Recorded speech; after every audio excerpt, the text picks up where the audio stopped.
好似流星一樣嘅玉女掌門徐潔。輕輕的我走了，正如我輕輕的來。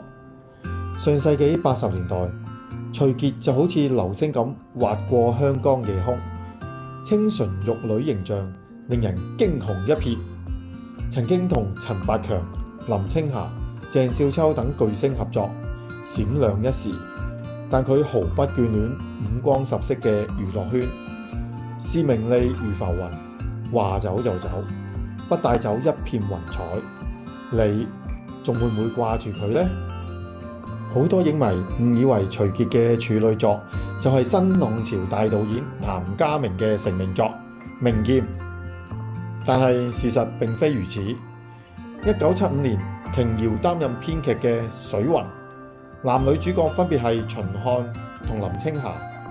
徐潔首次出現喺大銀幕，飾演盲女秦小南。當時本來只係幕後人員嘅小妹妹徐潔，天真爛漫，所以被導演邀請亮相。隨後亦都演出多部台灣電影，對手仲包括張艾嘉、胡因夢等等。徐潔從影以嚟，幾乎都係跟姐姐徐楓拍住上，你中有我，我中有你。事實上，徐潔之所以出道，全係為咗幫姐姐還債。1980年，佢喺《名劍》中飾演個性刁蠻嘅花凝之，外貌有幾分似翁靜晶，清純嘅樣閃電俘虜影迷。加上譚家明拍攝手法新穎，票房賣過滿堂紅，之後嘅片約不斷。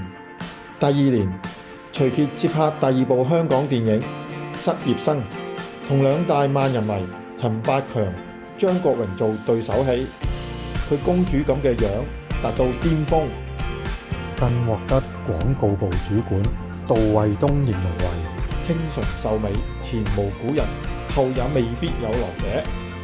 片中為咗離家出走嘅男朋友陳百強，佢喺街頭扮小紅派傳單，喺調皮嘅小朋友面前除低紅面具，露出甜美笑容，令人心頭為之一震。同時，徐潔亦係拍攝李碧華編劇嘅電影《兩小無知》，由舒淇手執導演筒。片中扮演弱智女仔，同歐瑞強譜出一段感動人心嘅純愛。之後亦為吳宇森執導嘅喜劇《摩登天師》，扮演許冠英、秦沛、馮淬帆同陳百強身邊嘅花瓶。1982年，新晉女導演吳小雲無懼老闆壓力，棄用當時得令嘅關之琳，提攜徐潔擔任彩雲曲嘅女主角。可惜票房慘不忍睹，導演賠咗成個事業前途。片中男主角初登大銀幕，佢就係日後嘅四大天王劉德華。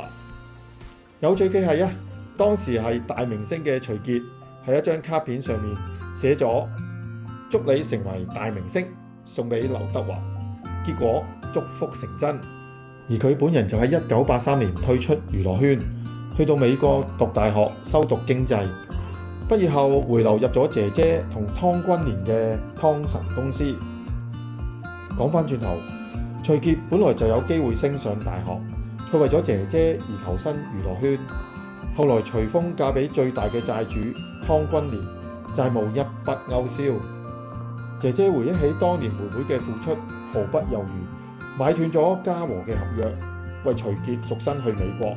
此後幾乎銷聲匿跡，直到1988年，徐楓投資咗林青霞主演嘅《今夜星光燦爛》，妹妹客串一角。之後再喺好友張艾嘉執導嘅《莎莎嘉嘉站起來》亮相。1993年，張國榮主演嘅電影《霸王別姬》，徐楓係出品人，年近40嘅徐潔擔任監製，亦係幕前最後一次客串。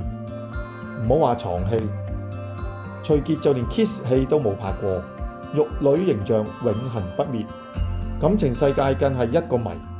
但一般相信至今仍然係雲英未嫁，反而當年同成龍擦身而過，卻成為一時佳話。話說有一年，佢剛好返台北探望家人，成龍咁啱又去台灣，徐楓有意撮合佢哋兩個，安排咗2個約會。不過當年成龍好迷信，最怕女仔着紅衫，因為拍動作片最怕見血。但係徐傑咁巧喺香港買咗一套全身紅色嘅時髦衣着，成龍喺門口見到紅衣女孩，即刻話有緊急通告，轉身就走。驀然回首，徐傑可能得到眷顧，先可以避開呢個情劫。時間到咗2017年，第54屆金馬獎，徐楓榮獲終身成就獎，妹妹徐傑驚喜現身，坐喺觀眾席上面為同母異父嘅姐姐送上祝福。緣分好奇妙，頒獎俾姐姐嘅係張艾嘉，當年妹妹出道獲新人獎，頒獎嘅都係張艾嘉。如果鍾意我哋嘅節目，請訂閱，按小鈴鐺同埋分享，多謝支持。